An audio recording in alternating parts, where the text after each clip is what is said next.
Halo semuanya, perkenalkan nama saya Marcella Adelitaman, kelas C semester 6 dengan NIM 18030301116, mahasiswa jurusan Sosiologi, Fakultas Ilmu Sosial dan Ilmu Politik, Universitas Nusa Cendana. Sebelum saya menampilkan prodi mengenai penggunaan dana desa oleh pejabat desa, saya akan menjelaskan sedikit mengenai pola korupsi pemerintah daerah. Karut-marut persoalan korupsi di Indonesia dalam berbagai sektor pelayanan publik menjadi hambatan bagi negara dalam menjalankan kewajiban sebagaimana diamanatkan dalam Konstitusi Undang-Undang Dasar Negara Republik Indonesia tahun 1945, melayani setiap warga negara dan penduduk untuk memenuhi hak dan kebutuhan dasar. Korupsi berdampak buruk terhadap pelayanan publik, baik pelayanan barang publik dan jasa publik, serta pelayanan administratif. Terlebih dengan maraknya kasus korupsi yang menimpa pemimpin kepala daerah, terakhir 41 anggota DPRD dari total 45 menjadi tersangka dalam kasus korupsi oleh Komisi Pemberantasan Korupsi atau KPK. Tentu saja ini praktis melumpuhkan fungsi legislatif di kota-kota yang merugikan masyarakat setempat. Relasi antara korupsi dan pelayanan publik, bahwa korupsi telah meronggong pelayanan publik dan menghabiskan anggaran negara dengan mengalihkannya ke tangan elit politik yang korup. Penelitian pola korupsi pemerintahan daerah yang dilakukan oleh tim peneliti dari Universitas Indonesia tahun 2018 menghasilkan beberapa temuan awal terhadap pola korupsi pemerintahan daerah tahun 2010 sampai 2018 serta kaitannya dengan hambatan penyediaan layanan publik pada masyarakat setempat. Pola korupsi pemerintahan daerah melalui putusan pengadilan yang berkekuatan hukum tetap maupun dalam proses upaya hukum dengan pola sebagai berikut. 1. Pola korupsi berkaitan dengan perizinan, sektor pertambangan dan migas, kehutanan, tata ruang, dan pertanahan. Yang kedua, pola korupsi berkaitan dengan fungsi Dewan Perwakilan Rakyat Daerah atau DPRD, legislasi, anggaran, dan pengawasan terhadap pelaksanaan kebijakan. Yang ketiga, pola korupsi berkaitan dengan pengadaan barang dan jasa pemerintah. Yang keempat, pola korupsi berkaitan dengan promosi, mutasi, dan suap jabatan. Yang kelima, pola korupsi berkaitan dengan dana desa merupakan pola mutakhir. Masing-masing pola dapat dipetakan dalam kategori sektor, modus, aktor yang terlibat, kerugian negara, wilayah dan waktu, serta dicermati pula bagaimana korupsi menghambat pemerintah dalam memberikan pelayanan publik kepada masyarakat. Pola korupsi berkaitan dengan perizinan dapat dicermati pada sektor pertambangan yang memiliki kaitan erat dengan kebijakan desentralisasi perizinan. Kasus korupsi perizinan pertambangan atau IUP pertama yang diangkat oleh KPK adalah kasus korupsi yang melibatkan aktor yaitu salah satu gubernur di Sulawesi Tenggara yang menerbitkan izin kepada PT AHB atau Anugerah Harisma Baraka, yaitu persetujuan pencadangan wilayah pertambangan, persetujuan izin usaha pertambangan, eksplorasi, dan persetujuan peningkatan IUP eksplorasi menjadi UEP operasi produksi kepada PT AHB. Nilai kerugian negara atau perekonomian negara dalam kasus ini mencapai 4,3 triliun atau setidaknya sebesar 1,5 triliun, di mana KPK menggunakan cara baru dalam menghitung nilai kerugian negara, yaitu menggunakan pendekatan dengan menghitung nilai kerugian negara dari aspek dampak kerusakannya terhadap lingkungan di lokasi tambang PT AHB yang terletak di salah satu pulau, yaitu Pulau Kabaena. Sektor rawan korupsi lainnya yaitu sektor kehutanan.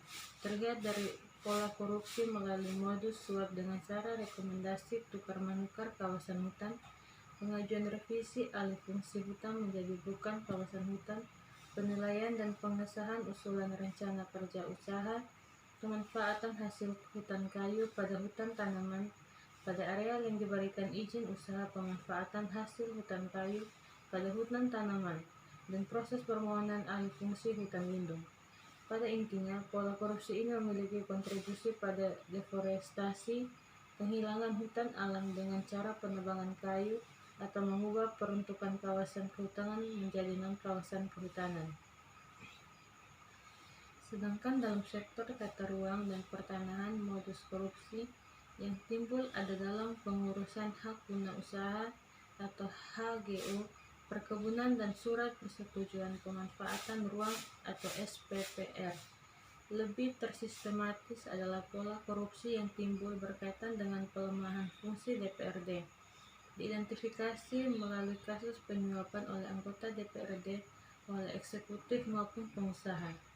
Hal ini terjadi dalam pembahasan rancangan dan perubahan peraturan daerah, pembahasan dan perubahan APBD, laporan pertanggungjawaban pemerintah, penolakan penggunaan hak interpretasi oleh DPRD, serta pelaksanaan fungsi pengawasan dan pemantauan oleh DPRD kepada pemerintah daerah.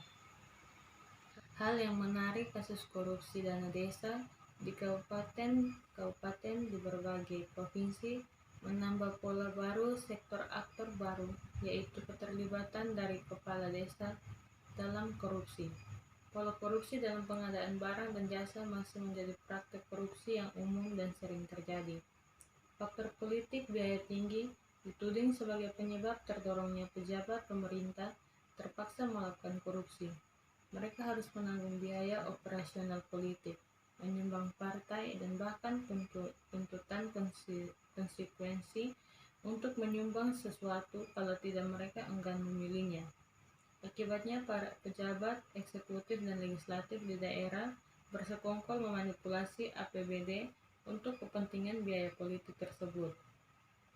Sehingga selama masalah biaya politik tinggi ini tidak ada solusinya, maka tidak heran para pejabat yang dipilih lebih kepada kemampuannya untuk menggalang dana baik dari diri sendiri atau kerabat dekatnya.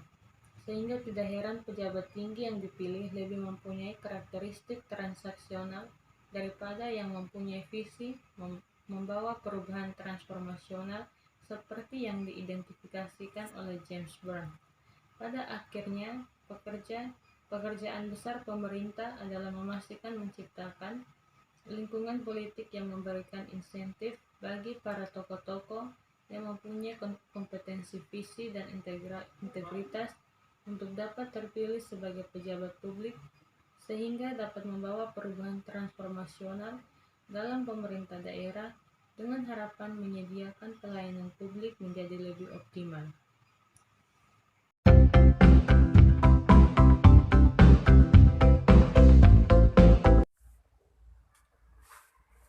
Selamat pagi, Bu. Pagi.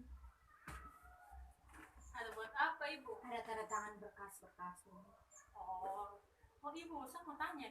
Kita punya narasi ini ke mana, saya? Tidak perlu buru-buru, itu semua bisa diurus. Untuk sekarang saya masih sibuk dengan proyek-proyek baru. Oh, iya, Ibu. Tapi banyak warga yang suka tanya nih, Ibu. Saya kan sudah bilang, itu semua bisa diurus nanti, masih diproses. Tidak usah diperpanjang lagi. Oke, Ibu.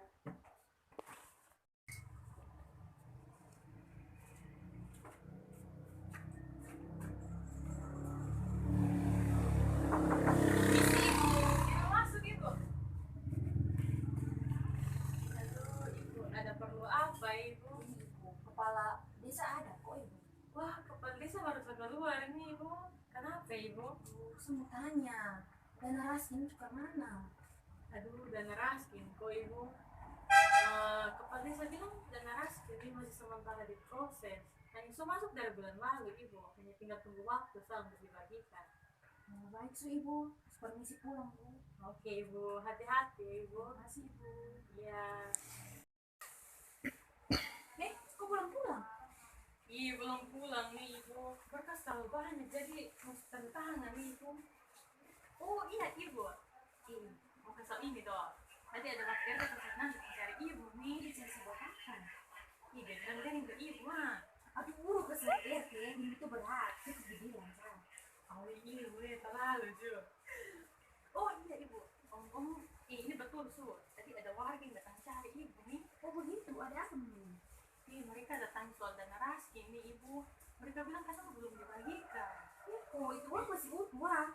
Hanya saya masih tunggu momen yang tepat untuk bagikan. Momen yang tepat. Kan mana dia mak? Soalnya itu orang uang tuh ibu. Ya nih warga suku udah lama nih. Ingat ibu jangan menggunakan barang dari orang lain. Saya kan tidak bilang maksud pakai itu uang. Uang masih utuh. Terus kenapa belum ibu bagikan? Ini warga nih tiap hari datang tanya terus nih ibu. Jangan menunda kan untuk memberikan apa orang punya ibu.